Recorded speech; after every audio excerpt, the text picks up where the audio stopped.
इंसान आलसी है। Human is a lazy species. इसमें कोई गलत बात नहीं है। बेसिकली जब आप कहते हो ना किसी को कि आप मेरा काम कर दीजिए, मेरे लिए एक गिलास पानी ले आओ, तो बेसिकली हम क्या चाहते हैं? हम चाहते हैं कि वो इंसान अपनी एनर्जी यूज करके हमारे लिए काम करे।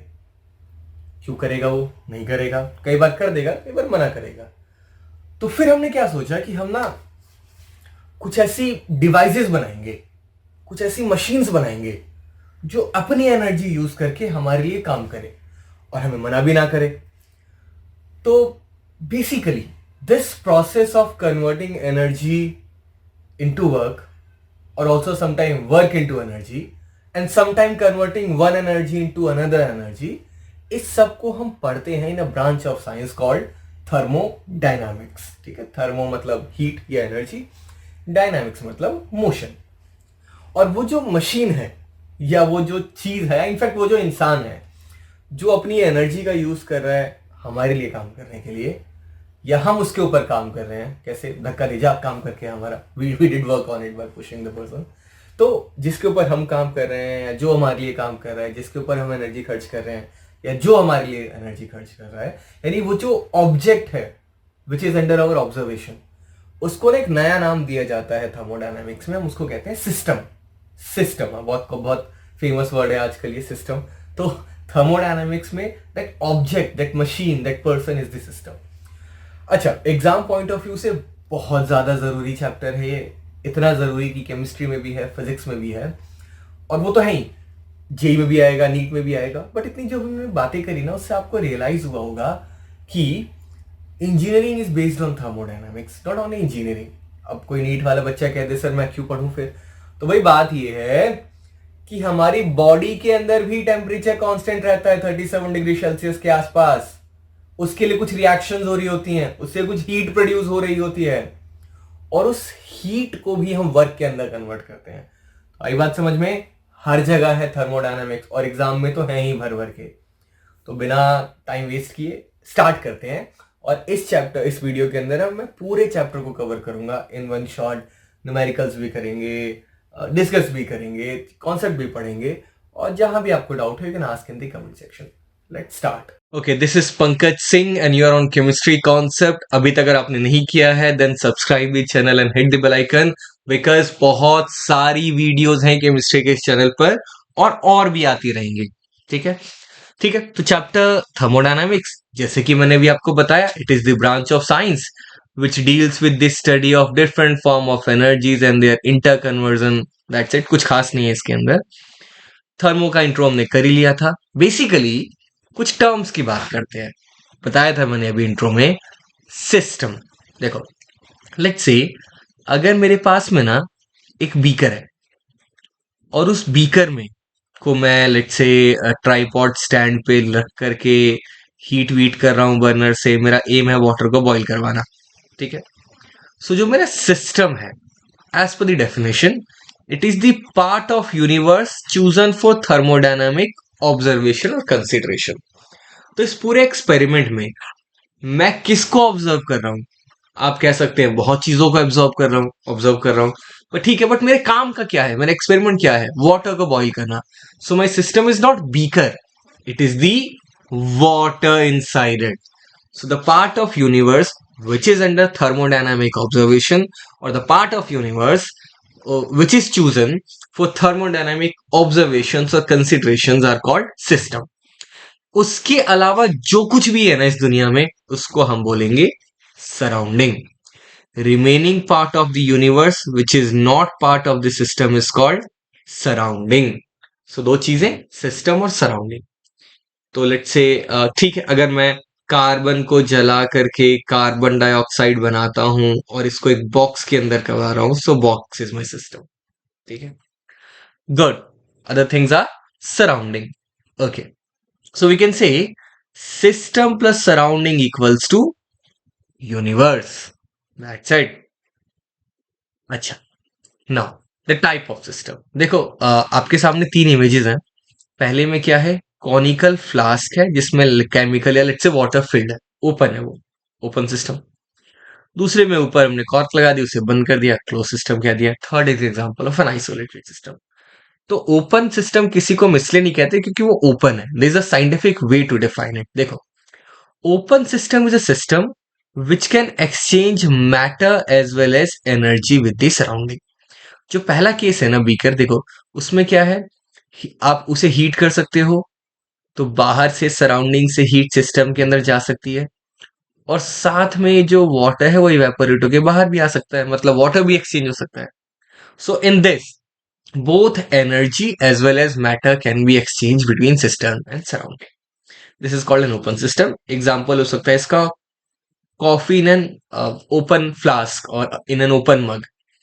जब हमने इसको ऊपर से बंद कर दिया ना, अब क्या होगा, अंदर का वाटर उठ के बाहर नहीं आएगा, means matter can not be transferred, लेकिन heat can still be transferred. अभी भी उसको हीट तो कर ही सकते हो. So it is an definition an example of a close system. A system which can exchange energy but not matter with its surrounding is called closed system. इसका example hot coffee in a stainless flask. सीधी सी बात, पानी या coffee गर्म कर रहे हो, खुला है वो, इट्स एन ओपन सिस्टम, क्योंकि आप एनर्जी भी ट्रांसफर कर रहे हैं उसके अंदर और वाटर भी इवेपोरेट हो रहा है. बंद कर दिया आपने, अब एनर्जी तो ट्रांसफर होगी, मैटर बाहर नहीं आ सकता या एक्सचेंज नहीं हो सकता. Close system. अब मैं ना इसको एक थर्मस फ्लास्क में रख दूं. थर्मस फ्लास्क जाना ना, वाटर बॉटल जो आप यूज करते हो. थर्मस का मतलब होता है थर्मोस्टैट. इसमें क्या होगा, मैटर तो ट्रांसफर होगा ही नहीं, साथ में अब एनर्जी भी अंदर नहीं जा सकती, इंसुलेटेड है क्योंकि वो. So third type of system is called isolated system. A system which can neither exchange matter nor energy with the surrounding. Example is hot coffee in a cot thermos flask. और एक line याद रखना, दुनिया में कोई भी perfectly isolated system होता नहीं है.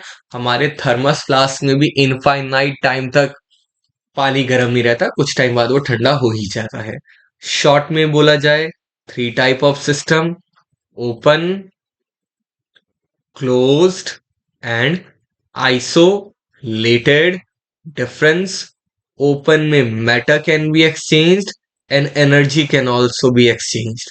क्लोज में matter can not be exchanged but exchange of energy can take place between system and surrounding. Isolated में neither matter nor energy can be exchange between system and surrounding. ये simple सी definition है, ठीक है. अच्छा, अब interesting सी थी चीज, देखो. यू में से कि यार ओपन सिस्टम हो गया, क्लोज सिस्टम हो गया, ये तो जरा बताओ, ये जो बीकर हुआ, ये जो फ्लास्क हुआ, इसको क्या बोलेंगे हम? तो भैया इसको हम बोलेंगे बाउंड्री. बाउंड्री बोल देंगे इसको. लिखना हो तो you can note it down. Boundary is the part of universe which separate system from surrounding. चलिए इसके बारे में बाद में बात करेंगे. और देखो, अब किसी सिस्टम लाइक ओपन, क्लोज्ड और आइसोलेटेड सिस्टम को समझने के बाद ना, सिस्टम की कुछ प्रॉपर्टीज होती है, ठीक है. दो टाइप की होती है, extensive and intensive properties. Very very important for the board exam. देखो मैं आपको समझाता हूं in your for school exam. मैं ना आपको एक एग्जाम्पल के साथ समझाऊंगा.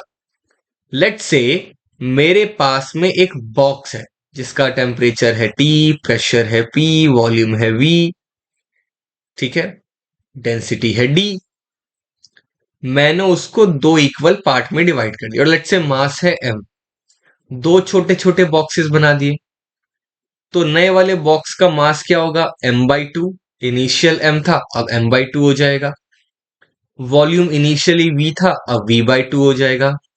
टेम्परेचर क्या होगा क्लास, क्या वो T/2 हो जाएगा? वो भी हाफ हो जाएगा हाफ करने पे? नहीं, temperature will remain T, pressure will remain P, the density will also remain D. क्यों? क्योंकि डेंसिटी जो है वो होती है मास अपॉन वॉल्यूम. मास भी हाफ हो गया, वॉल्यूम भी हाफ हो गया, डेंसिटी रिमेन सेम. तो हमने देखा मास एंड वॉल्यूम सिस्टम को छोटा करने पे छोटा हो जाता है, but density, pressure, temperature system के साइज पे डिपेंड नहीं करता. तो इस तरीके से दुनिया में दो टाइप की प्रॉपर्टीज हैं, extensive properties and intensive properties. Extensive properties are the properties of a system whose value depends upon the amount or size of substance present in a system. जो हाफ हो जाए हाफ करने पे, जैसे मास, volume, surface area. अच्छा, कुछ नए नए भारी भारी नाम है जो इस चैप्टर में पढ़ने हैं। Internal energy, enthalpy, entropy, free energy, heat capacity etcetera, will do it later. तो जो सिस्टम के साइज पे डिपेंड करती है उनको हम कहते हैं एक्सटेंसिव प्रॉपर्टीज, और जो साइज पे डिपेंड नहीं करती, जो सिस्टम को हाफ करने पे हाफ नहीं होती, उनको हम कहते हैं intensive properties. So the properties which are independent of the amount or size of substance present in a system.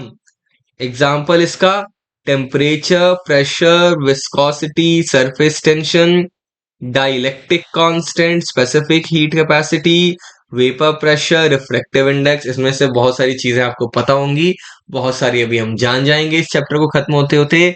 और जो सबसे ज्यादा इंपॉर्टेंट चीज है वो ये है कि ये एग्जाम में पूछा जाता है। They ask what is extensive or intensive properties, give example, explain it, or they simply ask in an MCQ question which of the following is an extensive properties. So extensive property depends, intensive property does not depend on size of the matter present in a system. Okay. उसके बाद में जो next चीज आती है वो आती है state of a system and state variable. State variable को स्टेट फंक्शंस भी कहते हैं ना, बार बार कंफ्यूज होने की जरूरत नहीं है। State function, state variables are same thing, कोई ज्यादा टेंशन लेने की जरूरत नहीं है। तो देखो स्टेट फंक्शंस क्या होते हैं। स्टेट फंक्शंस और स्टेट वेरिएबल वो होंगे which state functions those which depend on state of the system, state of the system and not on the path used। देखो आपने ना इस टाइप की चीज पढ़ी होगी, डिस्टेंस और डिस्प्लेसमेंट। कोई पॉइंट ए से पॉइंट बी तक गया, चाहे वो सीधी लाइन में जाए चाहे वो घूम फिर करके जाए, the displacement remain same because displacement depends only on the initial and final position, उसकी shortage distance. whereas distance depends upon the total path followed, displacement depends upon only on the shortest distance।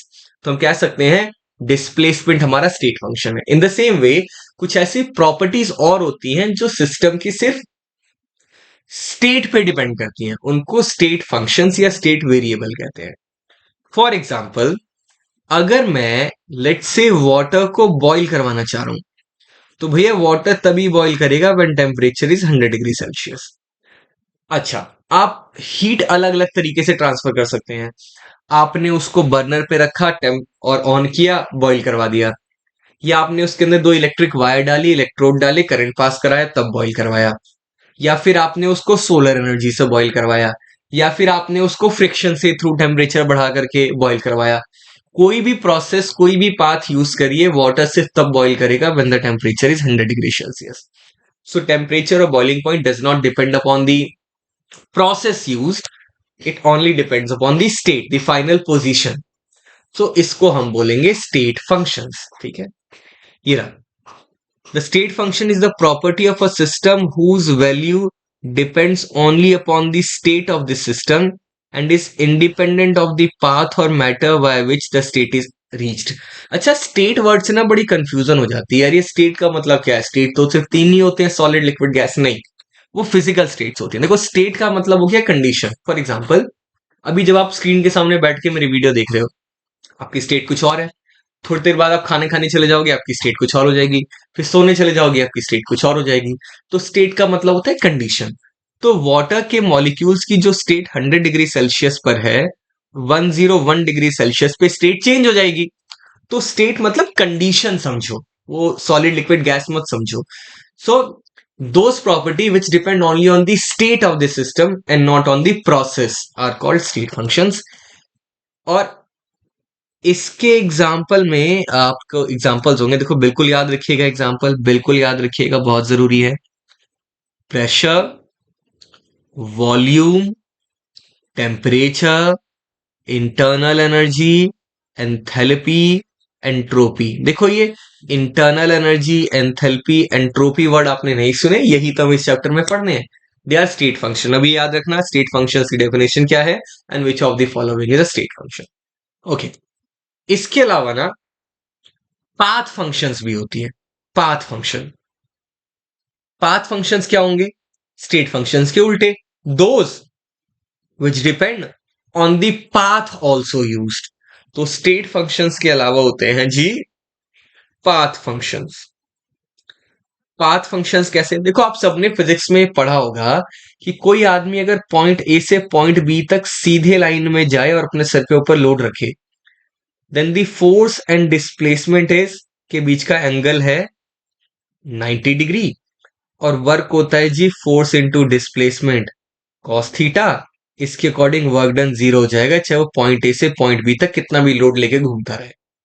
वही अगर वो slope के through जाएगा, so at no point the angle will be 90 and work will zero भी नहीं होगा। मतलब work सिर्फ इस पे डिपेंड नहीं कर रहा है कि वो पॉइंट ए से पॉइंट बी तक कैसे गया, it is also depending upon वो किस एंगल से गया। So work is depending upon the path, it's a path function. So path function का एक एग्जांपल हो गया वर्क, और एक एग्जांपल हो गया हीट। टेम्परेचर से कंफ्यूज मत हो जाना, heat is a path function, it depends upon the path, whereas temperature is a state function. तो पाथ फंक्शन स्टेट फंक्शन पढ़ने के बाद अब बात आती है टाइप ऑफ प्रोसेस की। देखो प्रोसेस होती है तीन चार टाइप की। कोई प्रोसेस जिसमें टेम्परेचर कांस्टेंट है, a process in which the temperature of the system remains constant is called an isothermal process। Main चीज बस इतनी है, बाकी सब भूल जाओ। अगर टेम्परेचर कांस्टेंट है, जैसे आपको पता होगा जब वाटर बॉईल करता है ना तो उसका टेम्परेचर कांस्टेंट हो जाता है 100 डिग्री सेल्सियस पे, तो उसको हम एक आइसोथर्मल प्रोसेस कह देंगे। आइसोथर्मल प्रोसेस में टेम्परेचर इज कांस्टेंट और change in temperature is zero. Delta मतलब होता है चेंज। अच्छा अगला होता है हमारा एडियाबैटिक प्रोसेस। देखो adiabatic process is a process in which there is no exchange of heat. Exchange of heat नहीं हो रहा, मतलब हीट ट्रांसफर नहीं हो रही उसके अंदर, तब उसको बोला जाएगा एक एडियाबैटिक प्रोसेस। आइसोथर्मल और एडियाबैटिक दो अलग अलग प्रोसेसेस होती हैं। मैंने बॉइलिंग का एग्जांपल दिया वाटर का, जब वाटर को बॉईल करते हो आप हीट तो उसको दे रहे हैं लेकिन टेम्परेचर चेंज नहीं हो रहा है। सो बिकॉज टेम्परेचर चेंज नहीं हुआ वो आइसोथर्मल प्रोसेस है, लेकिन बिकॉज हीट चेंज हो रही है तो एडियाबैटिक प्रोसेस नहीं है। ठीक है, so heat transfer become zero, heat transfer को हम क्यू से रिप्रेजेंट करते हैं। The next type of process is called isobaric process in which the pressure of the system remains constant, means change in pressure is zero। For example, अगर water evaporate हो रहा है तो water evaporate हो रहा है atmospheric pressure पे which is constant at 1 atm, तो उसको हम isobaric process बोलेंगे। एक और होता है आइसोकोरिक प्रोसेस। जी हाँ आइसोकोरिक, आइसोचोरिक नहीं। Isochoric process is a process in which volume remains constant, यानी change in volume is zero. So फिर से रिवाइज करते हैं एक बार के लिए।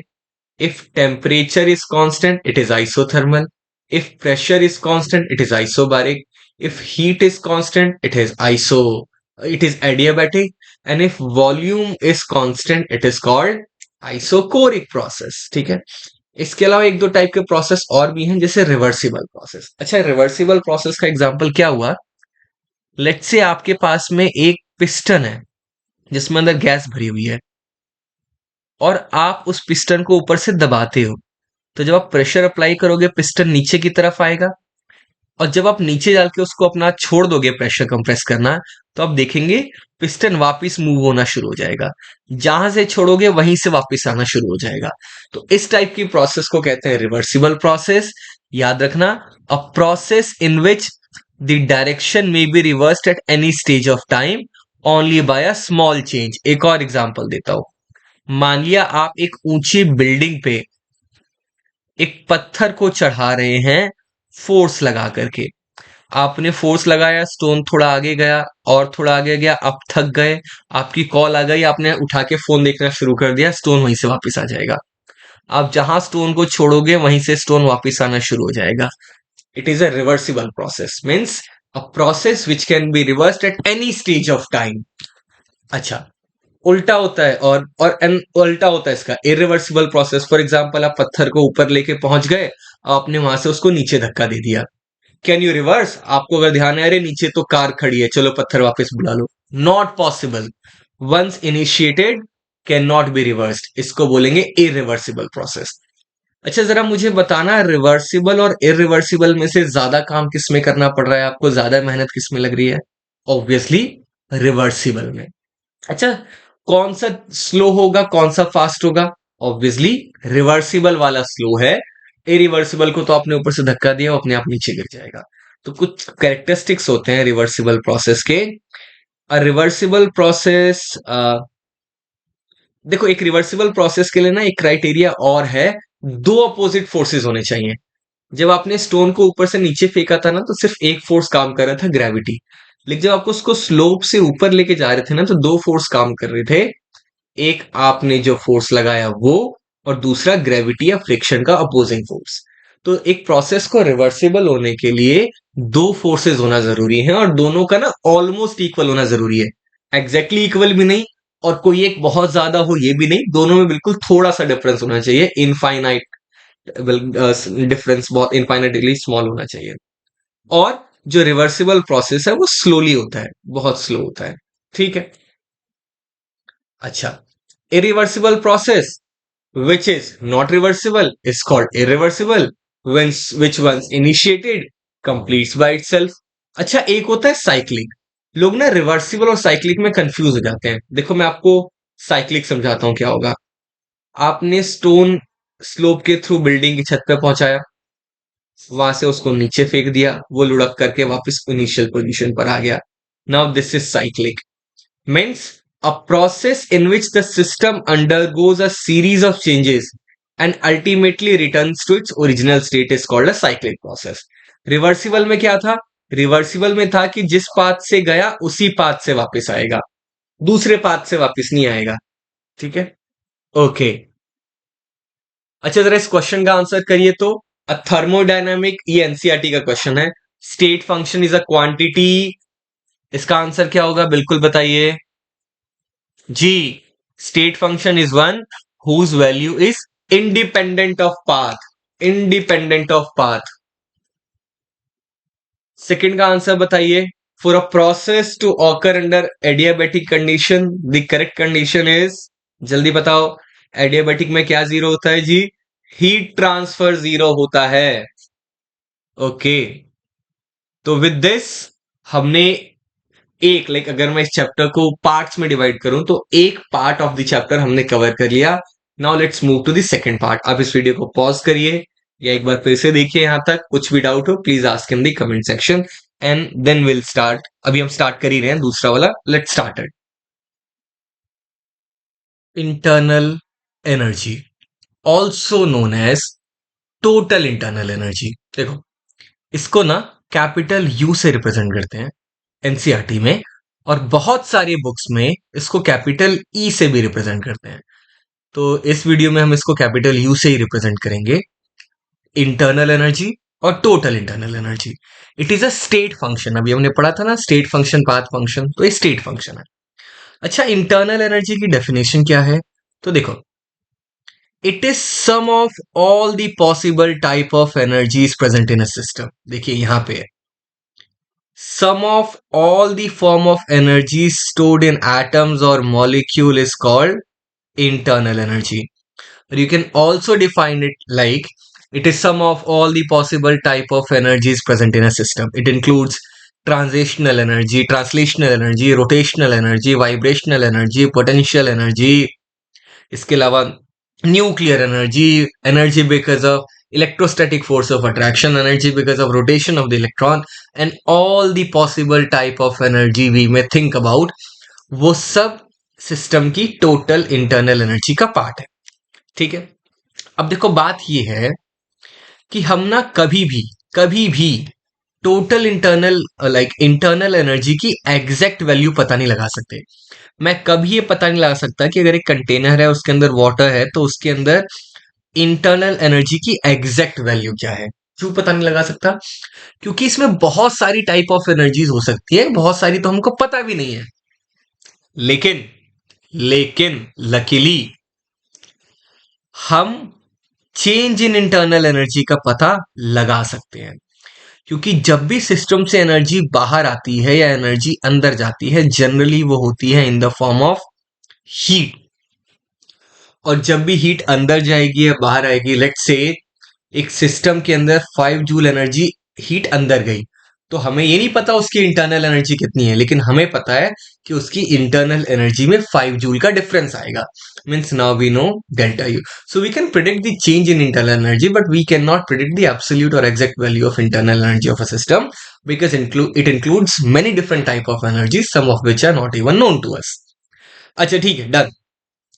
तो भाई देखो, कहानी यह है कि अगर एक रिएक्शन है in which A is converting into B, तो जो चेंज इन इंटरनल एनर्जी होती है ना किसी रिएक्शन की, वो होती है internal energy of product minus internal energy of reactant. अगर कोई एक्सोथर्मिक प्रोसेस है तो उसमें डेल्टा यू की वैल्यू आएगी नेगेटिव, और अगर कोई एंडोथर्मिक प्रोसेस है तो उसके लिए डेल्टा यू की वैल्यू आएगी पॉजिटिव। मतलब ऐसे से लिखा हुआ है, for a particular reaction the change in internal energy is -2 joule per mole. इसका मतलब समझ जाना, वो एक एक्सोथर्मिक रिएक्शन है, और कुछ जानने की जरूरत है नहीं हमें। अब यहां आइए। अच्छा, बात यह है कि हम इंटरनल एनर्जी की एग्जैक्ट वैल्यू पता नहीं लगा सकते। हम बस ये पता लगा सकते हैं कि इंटरनल एनर्जी में चेंज कितना आया। तो क्या तरीके हैं किसी सिस्टम की इंटरनल एनर्जी को चेंज करने के? और सबसे पहला तरीका हम ऑलरेडी डिस्कस कर चुके हैं, पहला है हीट। लेट्स से एक बॉटल है जिसमें पानी भरा हुआ है, आप उसकी इंटरनल एनर्जी चेंज करना चाह रहे हो, उसके अंदर हीट ट्रांसफर कर दो। हीट ट्रांसफर का मतलब है आप हीट उसको दे भी सकते हैं और हीट उससे बाहर भी निकाल सकते हैं। Now the best part is, if heat is given to the system, it will have positive sign, and if heat is taken from the system, it will have negative sign. मतलब अगर लिखा जाए कि heat change for a system is -2 joule, बिल्कुल, तो समझ जाना कि वो उसने हीट रिलीज करी है। तो पहला तरीका तो ये हो गया इंटरनल एनर्जी चेंज करने का, हीट पासिस इनटू और out of the system. The second way is work done और डन बाय द सिस्टम। मैं इस वाटर बॉटल को उठाऊं और इसको शेक करने लगूं, मैंने हीट ट्रांसफर नहीं करी, मैं उसे शेक कर रहा हूं। शेक करूंगा या मूव करूंगा तो क्या होगा, अंदर के मॉलिक्यूल्स की स्पीड बढ़ जाएगी, स्पीड बढ़ जाएगी मतलब काइनेटिक एनर्जी बढ़ जाएगी, काइनेटिक एनर्जी बढ़ गई मतलब इंटरनल एनर्जी बढ़ गई। सो बेसिकली दो तरीके हैं किसी सिस्टम की हीट को, इंटरनल एनर्जी को चेंज करने के। पहला ट्रांसफर ऑफ हीट, दूसरा ट्रांसफर ऑफ वर्क। तो जब भी अभी हमने सीखा, जस्ट अभी वही यहां पे लिखा हुआ है, energy is exchange between system and surrounding as heat if they have different temperature. ठीक है, और चलो, if heat is positive it is given to the system, and if heat is negative it is given by the system. चलो बढ़िया। दूसरा तरीका है work. देखो, मैंने बताया इंटरनल एनर्जी चेंज करने का किसी सिस्टम की एक और तरीका है वर्क। अब वर्क दो टाइप का होता है, एक होता है work done on the system. ठीक है, अब ये क्या है, मान लिया आपके पास में एक स्प्रिंग है, आपने उस स्प्रिंग को कंप्रेस किया, स्प्रिंग कंप्रेस हो गई, है ना। Now the work is done on this system. अच्छा, एक और टाइप का वर्क होता है work done by this system. अब आपने उस कंप्रेस्ड स्प्रिंग को छोड़ दिया तो क्या होगा, स्प्रिंग विल बाउंस बैक, है ना। अभी जब आपने स्प्रिंग को छोड़ा तो वर्क हुआ, ये वर्क हम आपने तो नहीं किया, हमने तो नहीं किया, ये वर्क किसने किया, स्प्रिंग ने किया। तो हम इसको बोलेंगे work done by the system. एक और एग्जांपल लेते हैं। लेट्स से आपके पास में एक पिस्टन है, एक सिरिंज ही मान लीजिए जिसको आपने बंद किया हुआ है। आप उस पिस्टन को नीचे मूव करवाते हैं गैस को कंप्रेस करवाने के लिए, पिस्टन नीचे मूव होगा।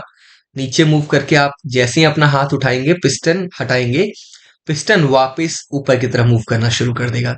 तो जब आपने कंप्रेस किया, वर्क आपने किया, it was work done on this system. जब आपने हाथ हटा लिया और पिस्टन वापस ऊपर आने लगा, अब काम आपने नहीं किया, अब काम किसने किया, सिस्टम ने किया।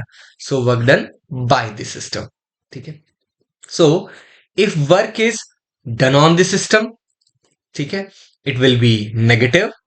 अगेन, इफ वर्क इज, यहां पे लिखा है यानी आप लिख लीजिए, if work is done on this system, उसको हम पॉजिटिव साइन देते हैं मैथमेटिकली न्यूमेरिकल सॉल्व करते time, and if work is done by the system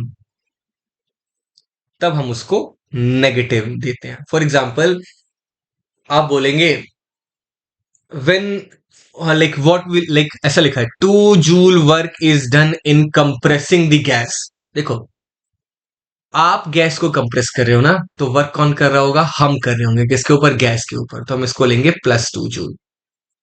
अच्छा ठीक है, अभी और समझेंगे। अच्छा, वर्क बेसिकली दो टाइप के होते हैं। पहला मैकेनिकल वर्क जिसको हम नॉर्मली जानते हैं, दूसरा होता है इलेक्ट्रिकल वर्क। इलेक्ट्रिकल वर्क क्या है? आपने सुना होगा ना, तार के अंदर किसी कंडक्टर के अंदर इलेक्ट्रॉन को पॉइंट ए से पॉइंट बी तक मूव करवाने में कुछ वर्क लगता है, दैट इज इलेक्ट्रिकल वर्क, जिसको पोटेंशियल के नाम से जानते हैं। खैर हमें अभी सिर्फ मैकेनिकल वर्क की बात करनी है, पुश एंड पुल वाले की, जिसको प्रेशर वॉल्यूम वर्क भी कहते हैं। अब देखो, वर्क दो टाइप का होता है। जैसे प्रोसेस दो टाइप की होती है ना, रिवर्सिबल और इरिवर्सिबल, ऐसे ही वर्क भी दो टाइप का होता है, रिवर्सिबल एंड इरिवर्सिबल। अगर आप एक इरिवर्सिबल वर्क अलग प्रोसेस कर रहे हैं, लेट्स से वही एग्जांपल अपना, आपने बिल्डिंग से एक पत्थर को नीचे फेंक दिया है, इट्स इरिवर्सिबल, जाएगा वापस नहीं आएगा। तो इसमें जो वर्क होगा ना, इस टाइप के इरिवर्सिबल प्रोसेस में जो वर्क किया जाएगा, उसका फॉर्मूला होता है P external delta V with a negative sign. अच्छा, डेल्टा वी क्या रिप्रेजेंट करता है यहाँ पे? Change in volume. बेसिकली हम गैस की टर्म में बात कर रहे हैं। हम बात कर रहे हैं जब हम किसी गैस को कंप्रेस करेंगे या एक्सपेंड करेंगे तो कितना वर्क होगा। अगर आपने गैस को कंप्रेस किया है और इरिवर्सिबली कंप्रेस किया है तो फॉर्मूला हो जाएगा पी एक्सटर्नल डेल्टा वी। ये क्या है? लेट्स से आपका पिस्टन, ऐसे एक पिस्टन है जिसमें आपने गैस फिल करी हुई है। आप प्रेशर अप्लाई करते हैं पी एक्सटर्नल, इनिशियल वॉल्यूम होता है वी आई। आप प्रेशर को अप्लाई करते रहते हैं, गैस कंप्रेस हो जाती है, वॉल्यूम कम हो जाता है, वी फाइनल।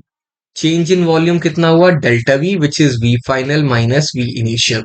ठीक है, और आपने प्रेशर कितना लगाया बाहर से? P external. तो वर्क का फॉर्मूला हो जाएगा minus P external delta V. लेकिन अगर ये रिवर्सिबल वर्क है, मतलब अगर ये ऐसा कंप्रेशन है कि आपने हाथ हटाया, पिस्टन ऊपर मूव करना स्टार्ट कर दे, then the formula changes. 2.303 R T log v final upon v initial, where r is gas constant जिसकी वैल्यू 8.314 होती है, r की value, t is temperature, v is final volume, vf, vi is initial volume. अच्छा, आपको किसी numerical में जब वो बोलेगा कैलकुलेट दी वर्क डन, तो इट विल बी मेंशन कि आपको रिवर्सिबल वर्क निकालना है या इरिवर्सिबल वर्क निकालना है। अच्छा, और इसकी एक बहुत अच्छी सी डेरिवेशन है एनसीईआरटी टेक्स्ट बुक के अंदर, लेकिन उसको करने का कोई फायदा नहीं है, एग्जाम्स में जनरली वो पूछी नहीं जाती। और उसके अलावा कॉम्पिटेटिव एग्जाम में तो वैसे ही नहीं आता ना, कॉम्पिटेटिव एग्जाम में कौन ही पूछता है डेरिवेशंस को। तो आप बस ये दो फॉर्मूले याद रख लीजिए। तो आपको क्या करना है? आपको बस ये कहानी छोड़ करके दो फॉर्मूले याद रखने हैं। Let me repeat once again. Work irreversible, P external delta V, और वर्क रिवर्सिबल प्रोसेस में जो वर्क होता है that is 2.303 R T log V final upon V initial, that's it. ठीक है, अच्छा चलो इसको अप्लाई करके देखते हैं ना, क्वेश्चन ये कैसे, क्वेश्चंस कैसे सॉल्व होंगे। आओ, आपके अच्छा, आइडियल गैस क्या है? आप ना आइडियल गैस को कुछ मत मानो, आइडियल गैस इज गैस, क्योंकि ये स्टेट्स ऑफ मैटर चैप्टर था, वो रहा नहीं, ज्यादा दिमाग मारने की जरूरत नहीं है। आइडियल गैस मतलब गैस, दैट्स इट, कोई टेंशन नहीं ज्यादा। अच्छा, ये कह रहा है 2 litre of an ideal gas off 10 ATM pressure. अच्छा, ये याद रखना, वी इनिशियल कितना है जी? 2 लीटर। ठीक है, अच्छा, 10 एटीएम प्रेशर का मतलब है गैस का जो प्रेशर है, प्रेशर ऑफ गैस, वो है 10 एटीएम। ठीक है, expands isothermally into vacuum until its total volume is 10 liter. So V final is 10 liter.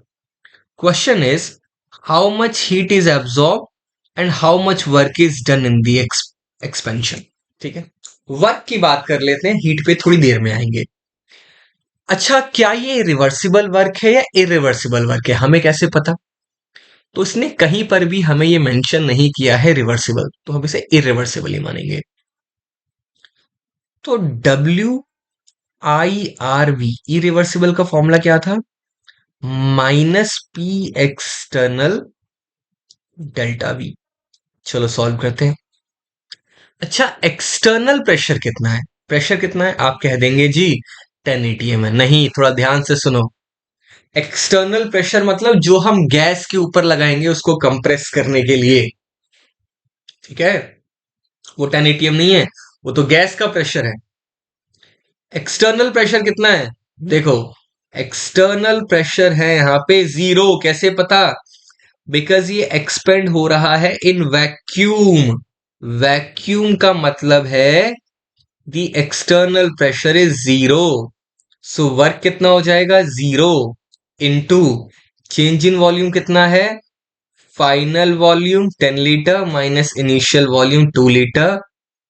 Answer कितना आया? 0। No work is done. No work is done. ठीक है। अच्छा, इससे आगे जाने से पहले ना मैं आपको एक चीज और पढ़ाता हूं, अभी हम हीट वाले पे आएंगे। एक चीज लिखो जिसको हम कहते हैं फर्स्ट लॉ ऑफ थर्मोडायनामिक्स। अभी हमने ये सीखा कि इंटरनल एनर्जी चेंज करने के दो तरीके हैं, पहला हीट ट्रांसफर, दूसरा वर्क ट्रांसफर, है ना? Work done on the system, done by the system. अब बात करते हैं हम फर्स्ट लॉ ऑफ थर्मोडायनामिक्स की। आप में से बहुत सारे लोग ये बोलेंगे जीरोथ लॉ क्या है जी, बाद में करेंगे उसको, फर्स्ट लॉ देखो पहले। फर्स्ट लॉ बड़ी सिंपल सी बात है, वो कहता है देखो ऐसा है, आपने ज्यादा चालाक मत बनिए। आपने ये सोचा है कि इंटरनल एनर्जी चेंज हो जाएगी हीट चेंज करने से, या फिर इंटरनल एनर्जी चेंज हो जाएगी वर्क चेंज करने से, लेकिन ऐसा नहीं है। ये सब आपस में को रिलेटेड हैं। Change in internal energy is equals to heat change into work done on the system और डन बाय द सिस्टम। ये है फर्स्ट लॉ ऑफ थर्मोडायनामिक्स। देखने में बहुत सिंपल सा लग रहा है, बट ये बहुत भयंकर चीज है। ये कहती है, फर्स्ट लॉ ऑफ थर्मोडायनेमिक्स का कहना है कि हम एनर्जी को वर्क में डायरेक्टली 100% कन्वर्ट नहीं कर सकते। There is always some loss in the form of heat in the same way vice versa. इसको समझने के लिए ना एक एग्जांपल लीजिए। सर्दियों में हम अपना हैंड रब करते हैं, क्यों करते हैं? बिकॉज हम वर्क कर रहे हैं अपनी इंटरनल एनर्जी का यूज करके टू प्रोड्यूस हीट। कभी ऐसा हो सकता है कि हम हाथ रब करते रहें, अपनी एनर्जी वेस्ट करते रहें, लेकिन हीट प्रोड्यूस ना हो? जी नहीं, बिल्कुल नहीं। अगर वर्क है और एनर्जी है तो हीट भी होगी। अच्छा, कभी ऐसा हो सकता है कि वर्क भी करें, हीट भी प्रोड्यूस हो, लेकिन उसमें हमारी एनर्जी कंज्यूम ना हो? नहीं जी, ऐसा बिल्कुल नहीं होगा। अगर वर्क है और हीट है तो इंटरनल एनर्जी चेंज भी होगा। अच्छा, कभी ऐसा हो सकता है कि अपना हाथ सामने रखूं और हीट अपने आप प्रोड्यूस हो जाए बिना उसको रब किए, बिना वर्क किए? जी बिल्कुल नहीं हो सकता। अगर एनर्जी चेंज और हीट है तो वर्क भी होगा, दे आर कोरिलेटेड। अच्छा, तो बहुत सारी डेफिनेशंस है फर्स्ट लॉ ऑफ थर्मोडायनामिक्स की, जिसमें से एक है it is impossible to construct a device which can 100% convert energy into work and vice versa. This always some loss in the form of heat. लेकिन आपको ये भयंकर वाली याद नहीं रखनी, आपको रखनी है एक सिंपल वाली याद। आपको मैंने एक आइसोलेटेड सिस्टम के बारे में बताया था। पता है आइसोलेटेड सिस्टम क्या होता है? हाँ, जिसमें ना तो एनर्जी ट्रांसफर होती है, ना मैटर ट्रांसफर होता है, ना ही हीट ट्रांसफर होती है। हीट भी ट्रांसफर नहीं होती, एनर्जी ट्रांसफर नहीं होती, वर्क भी नहीं होता, ये याद रखना। Isolated system is one in which neither matter is transferred, nor heat is transferred, nor work is done और डन बाय द सिस्टम। तो जब ये अप्लाई करोगे ना तो डेल्टा यू क्या आएगा? 0 + 0, और del u equals to 0 means change in internal energy is 0 और internal energy is constant. So first law of thermodynamics की एक स्टेटमेंट है that, यस बताइए, internal energy of an isolated system is constant. Let me repeat. Internal energy of an isolated system is constant. Good. अब जरा एक बात सुनो. आपने फर्स्ट लॉ ऑफ थर्मोडायनेमिक्स पढ़ा, W is equal to Q, del U equals to Q plus W. Now देखो कुछ चीजें समझते हैं. आइसोथर्मल प्रोसेस का मतलब होता है temperature is constant, internal energy is also constant. So isothermal process के लिए अगर डेल्टा यू जीरो हो जाएगा so Q equals to minus. ठीक है. अच्छा, एडियाबैटिक प्रोसेस क्या था? In which heat transfer is zero, so del U equals to W. अच्छा, आइसोलेटेड सिस्टम क्या था?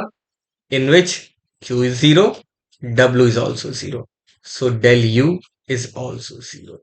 ठीक है. अच्छा, एक होता है free expansion of a gas. वो क्या है भाई? Del U equals to Q minus P delta V. ठीक है. फ्री एक्सपेंशन मतलब expansion of a gas in vacuum. ये बहुत ज्यादा इंपॉर्टेंट है, पूछा जाता है. What do you mean by free expansion? Free expansion का मतलब होता है when gas is expanding in vacuum. अभी जो न्यूमेरिकल किया था ना वही वाला. When the P external is zero, so del U becomes equal to Q. And to be more accurate, Q P. देखो इस पी का मतलब होता है, चलो नहीं पी नहीं होता, खैर लेट मी करेक्ट, बाद में करेंगे इसको. ठीक है. अच्छा गुड. तो जरा आप उस क्वेश्चन पे दोबारा आए. इसने बोला था how much work is done, how much heat is. How much work is done हमने पता लगा लिया जी, जीरो. अच्छा, how much heat is absorb, इसके लिए फर्स्ट लॉ ऑफ थर्मोडायनेमिक्स लगाना पड़ेगा. Del U equals to Q plus zero, Q plus W. अभी हमने पता लगाया है डब्ल्यू इज जीरो. अच्छा, क्योंकि ये एक आइसोथर्मल प्रोसेस है, अभी मैंने लिखवाया था ना, for isothermal process del U is also zero, so Q is also zero. No work is done, no heat is transferred. खत्म बात. अच्छा, again law of conservation of energy भी एक तरीके से फर्स्ट लॉ ऑफ थर्मोडायनेमिक्स ही है. It energy can neither be created not destroyed, it can be converted from into one form to another form. या फिर ये वाली, total energy of the universe remains constant. देखो यूनिवर्स को ना replace कर दो आप आइसोलेटेड सिस्टम से. Actually universe is an isolated system. देखो यूनिवर्स के बाहर क्या है? कुछ नहीं होगा. अगर होगा तो उसको भी यूनिवर्स बोल देंगे. सो यूनिवर्स में एक का कॉन्सेप्ट है कि यूनिवर्स एक आइसोलेटेड सिस्टम है, और अभी हमने पढ़ा आइसोलेटेड सिस्टम के लिए del U equals to zero. ठीक है. अच्छा, this is what we have already done. ठीक है. ओके. अच्छा, एक इंटरेस्टिंग चीज लिख लीजिए, एक इंटरेस्टिंग चीज लिख लीजिए. Del U equals to Q plus W, first law of thermodynamics. और del U equals to Q minus P external delta V, because work is nothing but minus P delta V. अच्छा, for isocoric process. Isocoric process is the one in which volume is constant. So change in volume is zero. So del U equals to Q minus P external into zero. और del U equals to Q at constant pressure, at constant volume. Subscript में V लिखने का मतलब है eight constant volume. अभी हमने देखा ना कांस्टेंट वॉल्यूम. सो इसका मतलब ये है कि internal energy is the enthalpy, is the heat released at constant volume.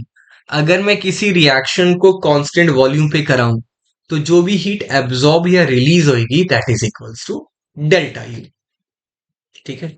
इसके साथ सेकंड पार्ट आप ये कह सकते हैं, एक बार रुक करके पूरी वीडियो को दोबारा देख करके फिर से आगे बढ़ सकते हैं। टेक्निकली हमने second part of the video भी कर लिया है, देख लीजिए, थोड़ा समय दीजिए, कुछ डाउट हो ask in the comment section, and then we proceed with the third part of the video which is enthalpy and enthalpy change. अच्छा, उसके पहले ना जरा ये देख लीजिए। देखो, एक और बात मैंने आपको बताई थी वॉल के बारे में। सिस्टम में सराउंडिंग की जब बात करते हैं ना, तो वॉल के बारे में लिखो। वॉल क्या होती है? जैसे लेट्स से अगर मैं बीकर को हीट करता हूं ना, मैं बीकर में पानी को डाल के हीट कर रहा हूं, so water is the system, rest of the things are surrounding, और बीकर को ना एक नया नाम दिया जाता है, वॉल और boundary. So wall is the surface which separate system from surrounding. It can be real and in some cases it can be imaginary also. ठीक है, हम बस बना लेते हैं भाई एसी की एक रेंज है, रेंज का मतलब क्या है, वहां पे इमेजिनरी बाउंड्री बना रहे हैं और वॉल बना रहे हैं। अच्छा, वॉल कंडक्टिंग भी हो सकती है और इंसुलेटिंग भी हो सकती है। कंडक्टिंग मतलब जो अपने में से हीट को ट्रांसफर होने दे, इंसुलेटिंग मतलब जो हीट ट्रांसफर नहीं होने देती। ठीक है। अच्छा, अब ये देखो जरा, express the change in internal energy of a system when no heat is absorbed by the system from the surrounding, means q equals to 0, but w work is done on the system, work is done on the system मतलब ये plus w है। सो del you क्या होएगा? Del you होता है q plus w, और del U equals to w हो जाएगा खाली। Reason, because no heat is absorb, so ये 0 हो गया। अच्छा, तो ये हो गया। अच्छा, अभी क्या कह रहा है? What type of wall does the system have? Insulating wall, a wall which does not allow heat to transfer through it. Okay. Next case is no work is done on the system. Now W is 0, but Q amount of work is taken out from the system. मतलब heat is minus Q. So as per del U equals to Q plus W, ये हो जाएगा del U equals to minus Q, क्योंकि work तो 0 है। Now what type of wall does the system have? Because heat transfer हो रही है, तो इंसुलेटिंग नहीं है, ये कंडक्टिंग वॉल होगी इसकी। ठीक है। The third part, W amount of work is done by the system, so it's minus W। Q amount of heat is supplied to the system, मतलब सिस्टम ने हीट एब्जॉर्ब करी है, so it's plus Q। What type of system would it be? पहले तो देखो del U हो जाएगा Q plus W के according, del U equals to Q minus W। अच्छा, किस टाइप का सिस्टम है ये कैसे बताएं यार? ये ओपन सिस्टम है, normal, it's an open system, it's a normal system in which the wall is conducting, it is not an isolated system. Point ये है। Okay, done.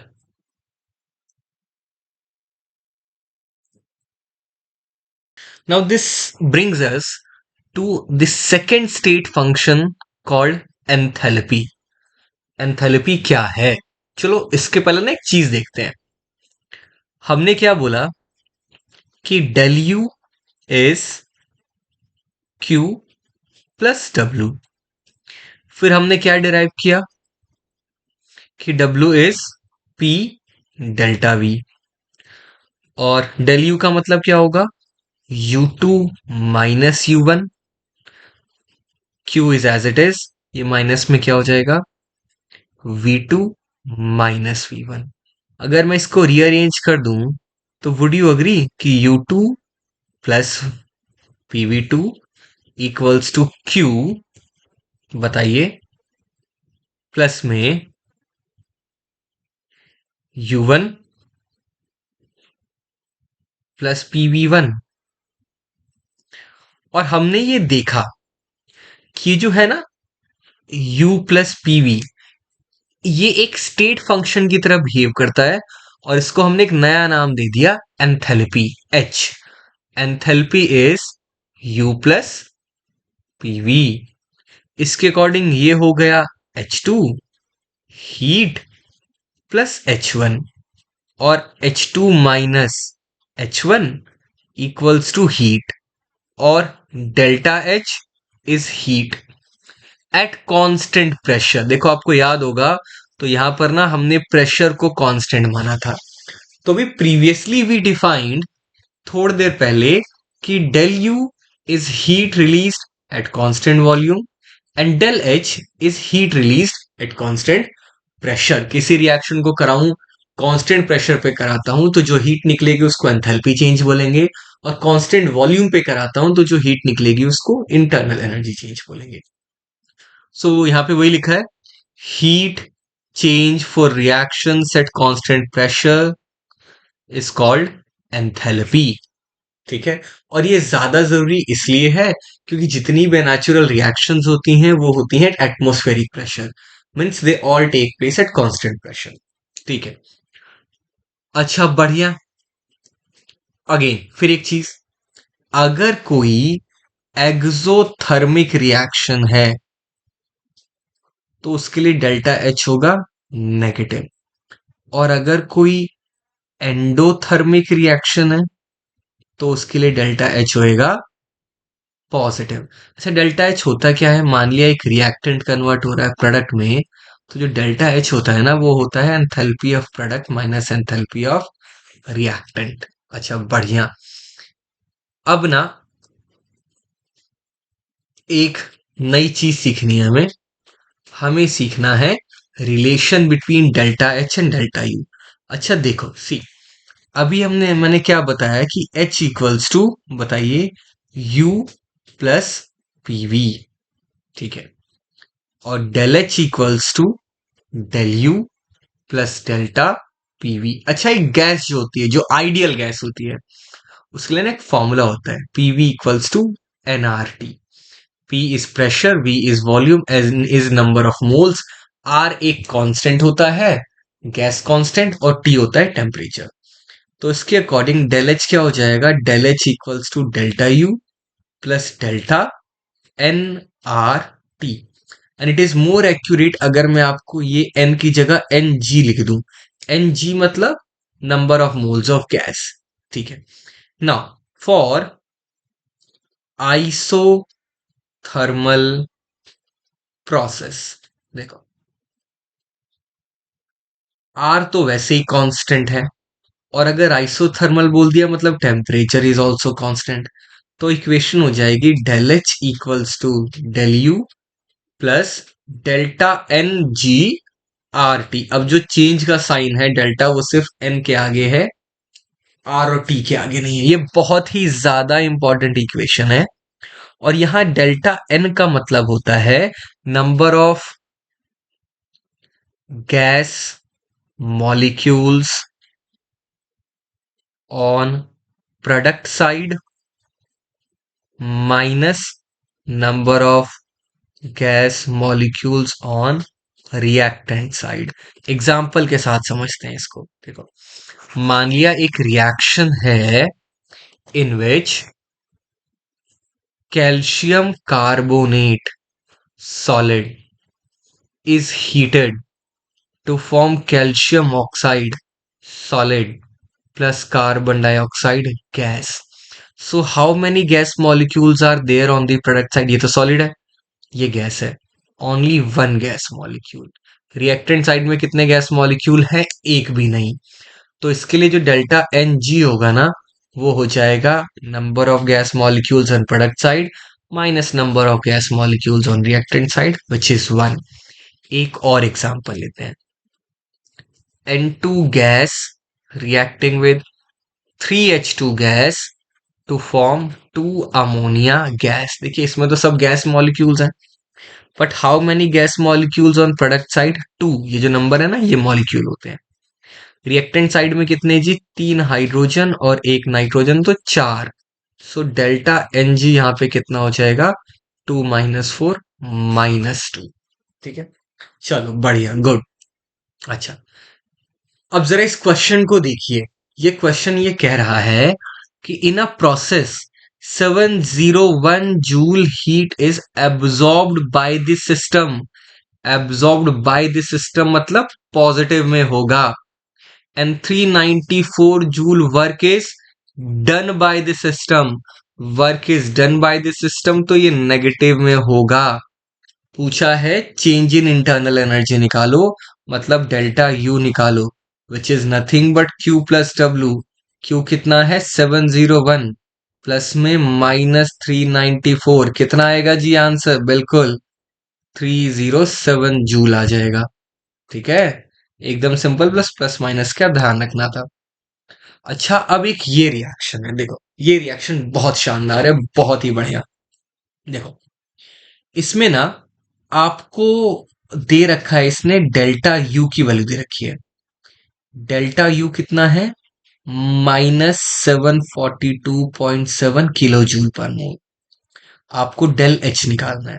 डेल एच का फॉर्मूला होता है del H equals to del U plus delta N G R T. तो पहले delta N जी निकाल देते हैं। रिएक्शन में रिएक्टेंट साइड में there are 3/2 gas molecules means 1.5 gas molecules. On product side, nitrogen is gas, carbon dioxide is gas, water is liquid. So 2 gas molecules are there.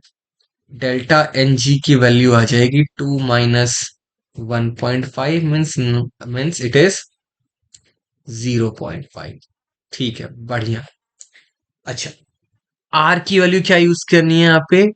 क्योंकि kilo joule में given है तो आप are use कर लीजिएगा 8.314 into 10⁻³ temperature कितना होगा? Temperature 298 kelvin given है।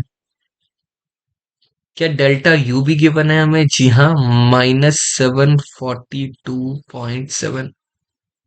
एन जी आपने अभी निकाला है 0.5। आपको वैल्यूज पुट करनी है और सिर्फ सॉल्व कर देना है, और सॉल्व करने पे आपका आंसर आ जाएगा -741.5। ठीक है, एकदम सिंपल, एकदम ही सिंपल। अच्छा,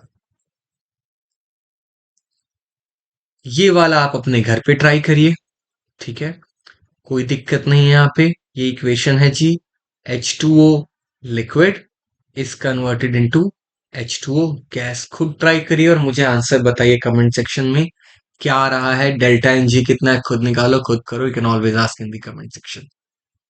अच्छा, आंसर वैसे यहाँ गिवन है, फिर भी देख लीजिएगा।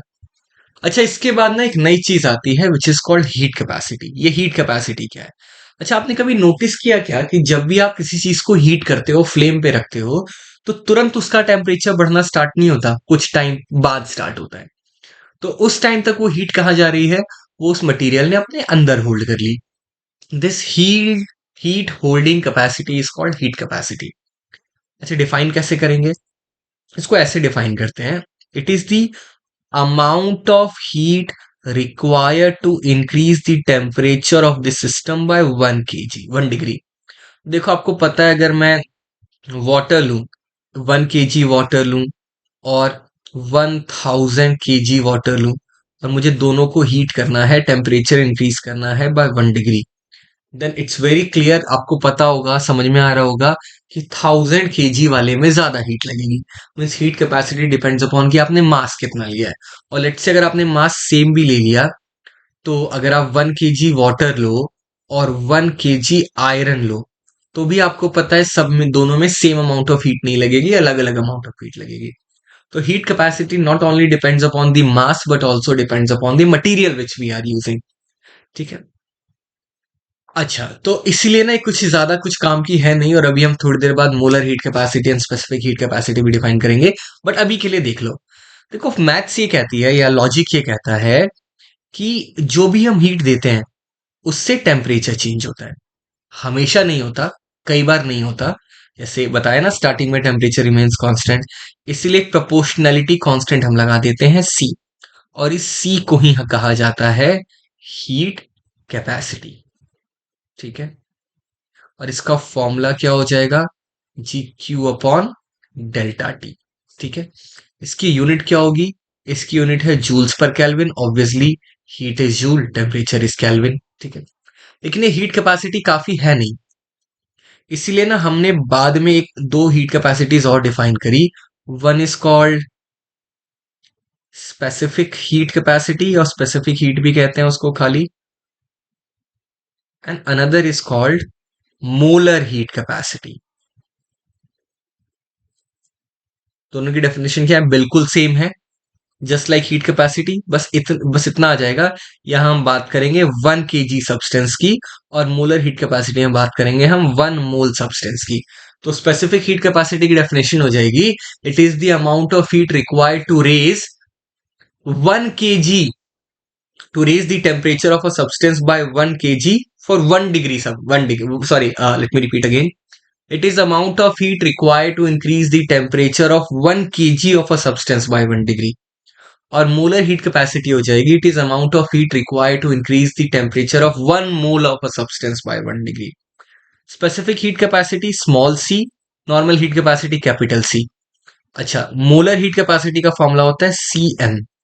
अच्छा, अब एक इंटरेस्टिंग चीज देखिए, heat capacity is mass of a substance into specific heat capacity, means C is equal to mass into C, मतलब ऐसा आप कह सकते हैं, ठीक है।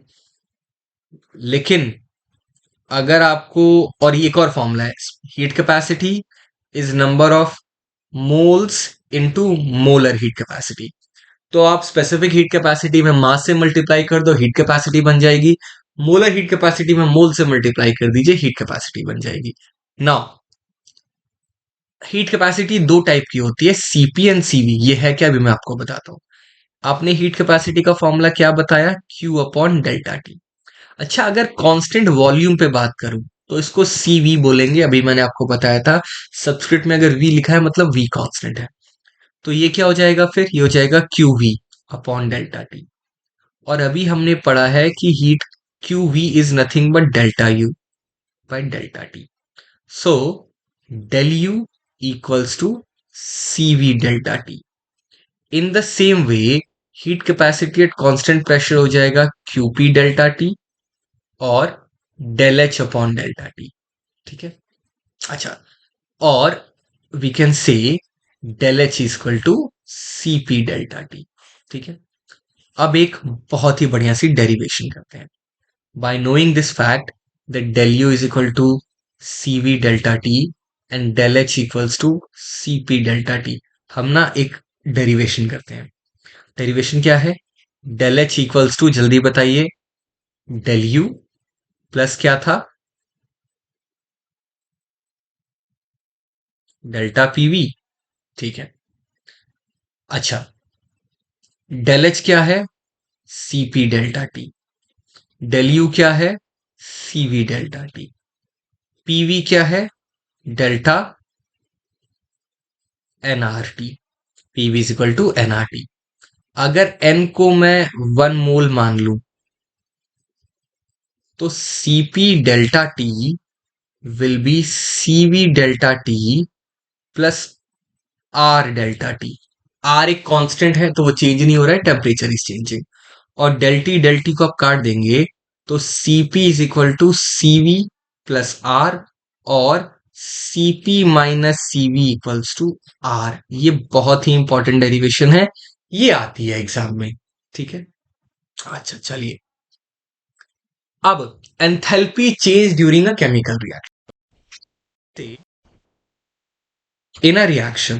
इन अ रिएक्शन अगर ऐसा हो जाए ना कि 2 moles of A are reacting with 3 moles of B to form 4 moles of C and 1 mole of D, तो जो एंथैल्पी चेंज ड्यूरिंग रिएक्शन होगा ना, वो होगा total enthalpy of products minus total enthalpy of reactants. अच्छा, product में क्या क्या है भाई, 4 है सी, तो 4 into enthalpy of C plus enthalpy of D minus twice of the enthalpy of A plus thrice of the enthalpy of B.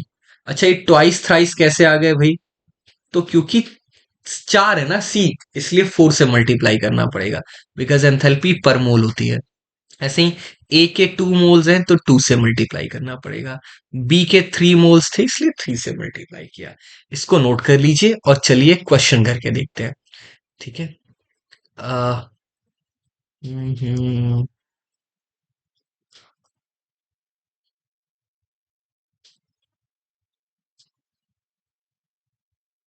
देखिए जैसे ये वाला है, यहां आप देखो, यहां ना आपको सबकी एंथैल्पी गिवन है। कार्बन डाइऑक्साइड की एंथैल्पी गिवन है, कार्बन मोनोऑक्साइड की -110, कार्बन डाइऑक्साइड की गिवन है -393, N2O की गिवन है 81, N2O4 की गिवन है 9.7।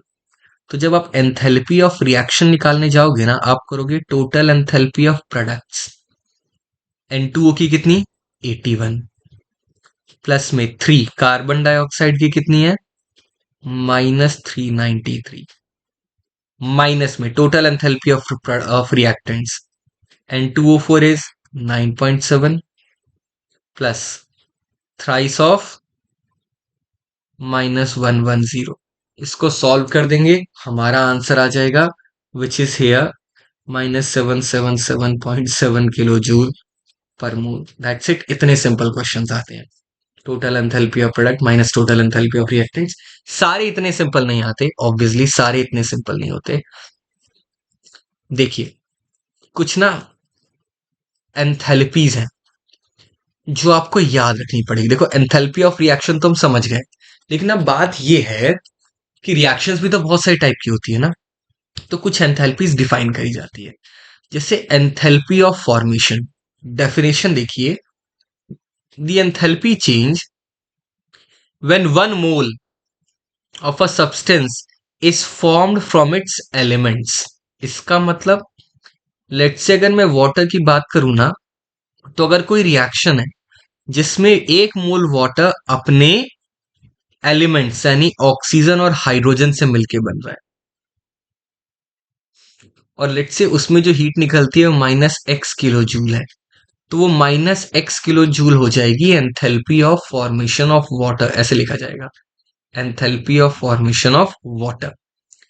ऐसे ही C6H6 बेंजीन की जो एंथैल्पी ऑफ फॉर्मेशन की वाली रिएक्शन है वो होनी चाहिए 6 कार्बन प्लस 3 हाइड्रोजन, और यहां पे जो भी हीट निकलेगी that will be enthalpy of formation of C6H6। अच्छा, इन दी सेम वे अच्छा, अगर इसको हम स्टैंडर्ड कंडीशंस, मतलब स्टैंडर्ड टेम्परेचर और प्रेशर मेजर करेंगे तो उसको स्टैंडर्ड एंथैल्पी ऑफ फॉर्मेशन बोलेंगे, कोई नई बात नहीं है। इन the same way enthalpy of combustion, let's say मैं 1 मोल कार्बन को जलाऊं, ठीक है, तो जो एंथैल्पी निकलती है उसको एंथैल्पी ऑफ कंबशन बोलेंगे।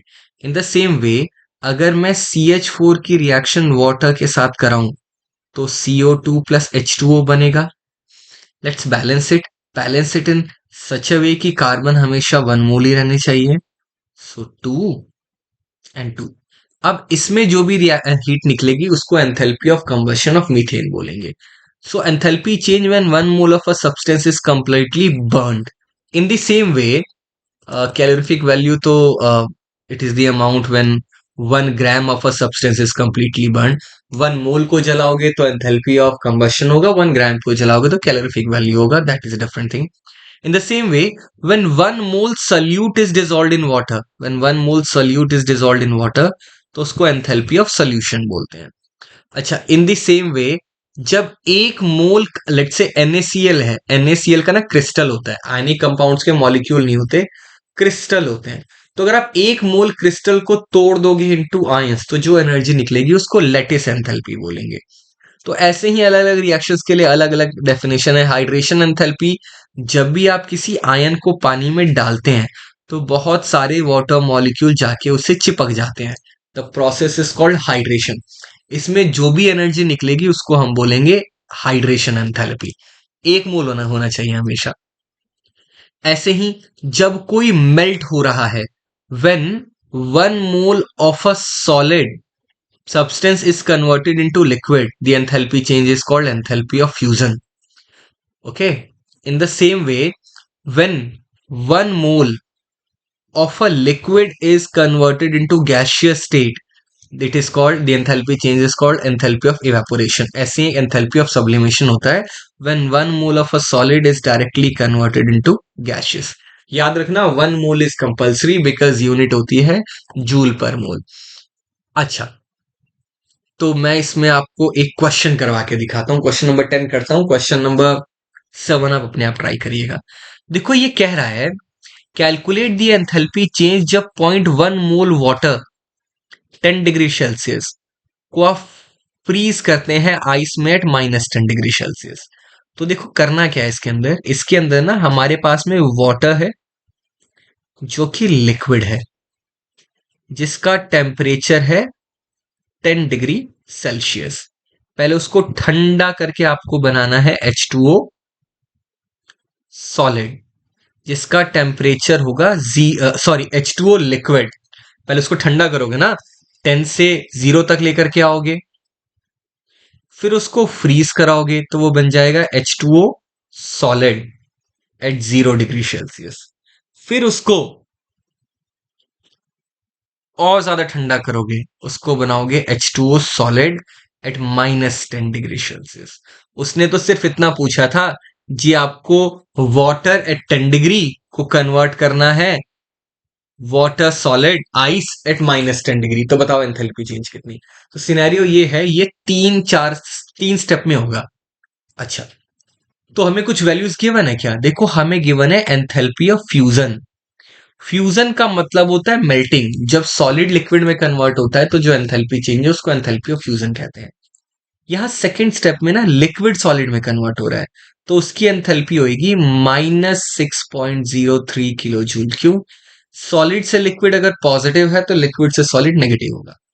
अच्छा, इस वाले स्टेप की एंथैल्पी कैसे निकलेगी? बहुत आसानी से निकल जाएगी, सीपी डेल्टा टी से निकालेंगे। सीपी क्या है? लिक्विड वाटर की हीट कैपेसिटी गिवन है 75.3। अच्छा, टेम्परेचर में चेंज कितना आया? तो फाइनल माइनस इनिशियल 0 -10, तो -10 आ जाएगा, तो ये हो जाएगा -753। ठीक है, इन the same way final step की भी ऐसे निकाल देंगे, सीपी डेल्टा टी करके। सीपी मतलब हीट कैपेसिटी, सॉलिड की गिवन है 36.8, और टेम्परेचर चेंज कितना आया जी?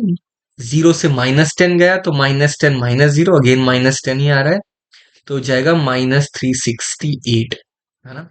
ये सब जूल में है, बस ये वाला किलो जूल में है, तो उसको 1000 से मल्टीप्लाई कर दीजिए, -6030 जूल। और इन तीनों को ऐड कर दो, तीनों को ऐड करके आंसर आएगा 7151 जूल के आसपास, और 7.151 किलो जूल के आसपास। ओके,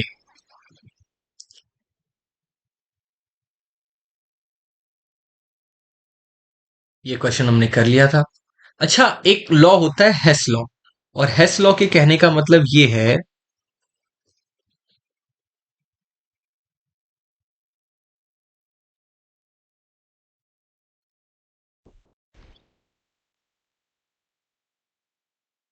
हेस लॉ ये कहता है कि देखो, the enthalpy change in a particular reaction is same whether the reaction takes place in single step और मल्टीपल स्टेप। अभी जो हमने किया, लेट्स से ए को बी में कन्वर्ट होना है और एंथैल्पी चेंज है डेल्टा एच, तो भाई चाहे वो डायरेक्टली कन्वर्ट हो या पहले ए से सी बने, फिर सी से डी बने और डी से बी बने, the enthalpy change remain same. मतलब मान लिया यहाँ पे अगर एंथैल्पी चेंज है डेल्टा H1, यहाँ पे है डेल्टा H2, यहाँ पे है delta H3, so as per the law the total enthalpy change will be sum of first enthalpy change, second enthalpy change and third enthalpy change.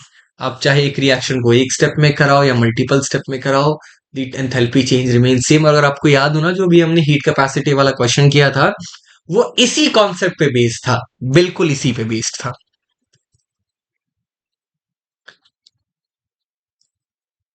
ठीक है, with this we move to the final part of the chapter, spontaneity, second law of thermodynamics, entropy। आप video को एक बार फिर से pause करिए, video देखिए, कुछ भी डाउट हो कमेंट सेक्शन में लिखिए, because now we are going to move to the final part of the chapter. Spontaneity, ये वर्ड आपने सुना होगा बार बार, स्पॉन्टेनियस, स्पॉन्टेनिटी। देखो ये क्या है? It is a process which can take place by itself under a given set of condition once it has been initiated. For example, rainbow का बनना। रेनबो कब बनता है? जी जब सनलाइट होती है और वाटर ड्रॉपलेट्स होती हैं, और अगर एक बार वो बनना स्टार्ट हो गया तो फिर वो बन ही जाता है। पेपर का जलना, एक बार वो जलना स्टार्ट होगा तो फिर अपने आप ही जलता चला जाएगा। So any reaction which once initiated will complete by itself. आपने छत से एक पत्थर फेंक दिया, बस आपने फेंक दिया, अब वो अपने आप गिरता ही जाएगा। तो इट इज स्पॉन्टेनियस, ठीक है।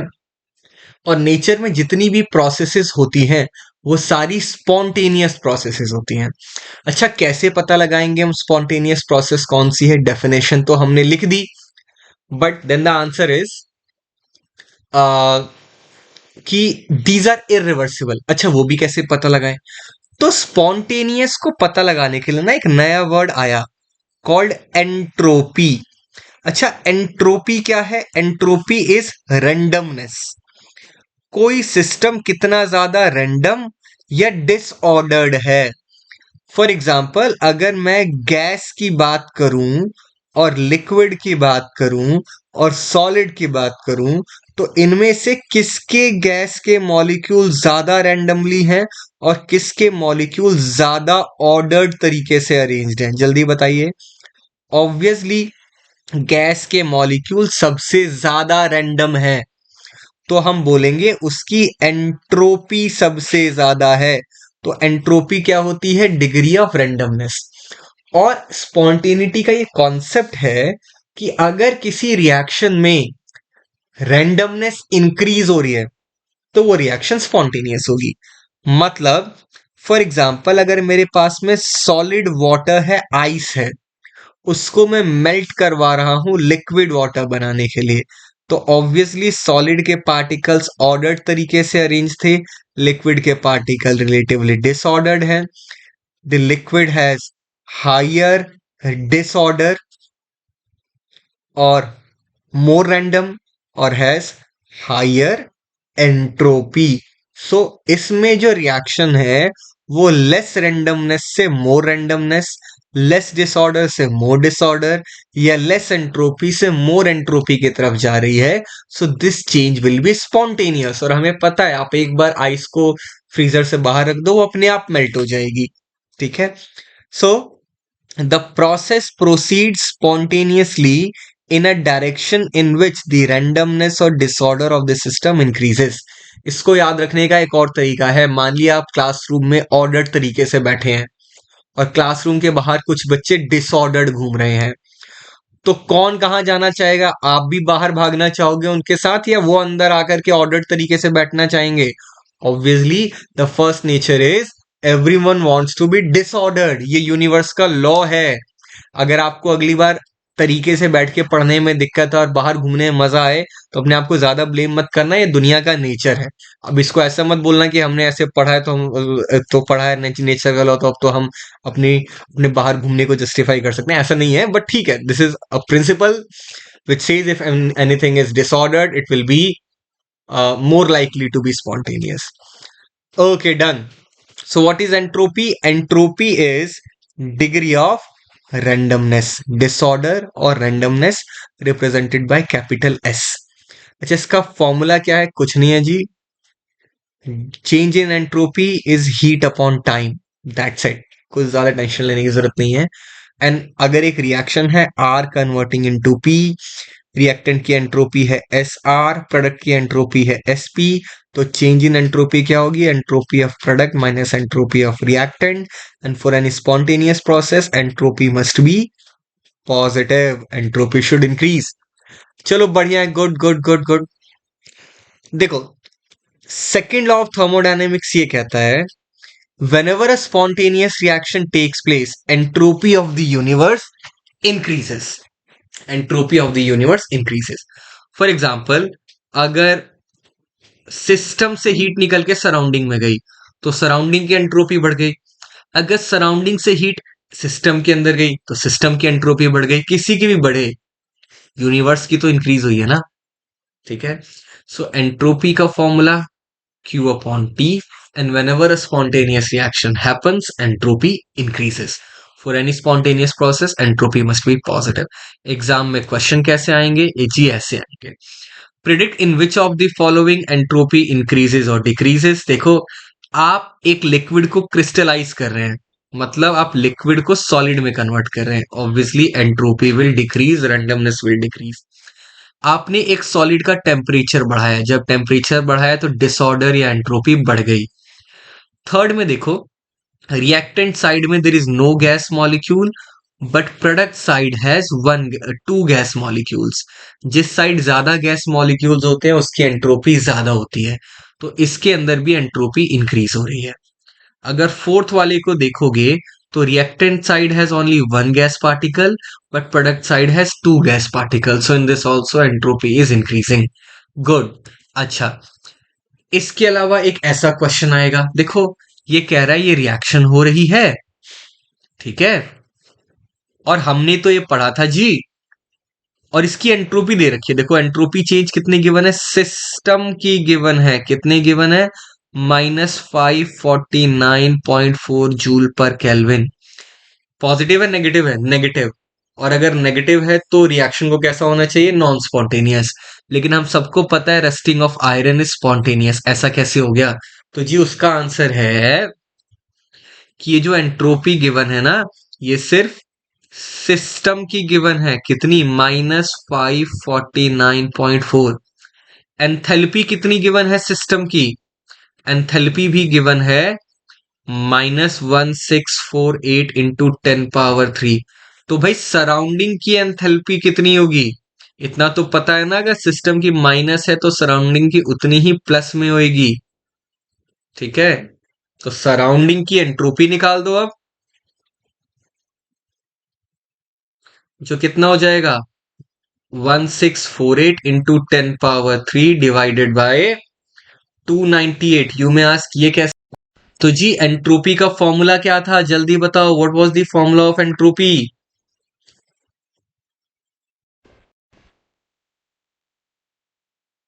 एंट्रोपी का फॉर्मूला था heat upon time, upon sorry sorry heat upon temperature, ठीक है। Entropy is heat upon temperature, और हीट मतलब enthalpy, heat released at constant pressure is enthalpy. तो देखो सराउंडिंग की एंट्रोपी, सिस्टम की एंट्रोपी ये रही, सराउंडिंग की एंट्रोपी ये रही। आप दोनों को ऐड कर दो, जो यूनिवर्स की एंट्रोपी है ना वो पॉजिटिव आएगी। तो सिस्टम की नेगेटिव या पॉजिटिव होने से, सराउंडिंग की नेगेटिव या पॉजिटिव होने से कुछ नहीं होता।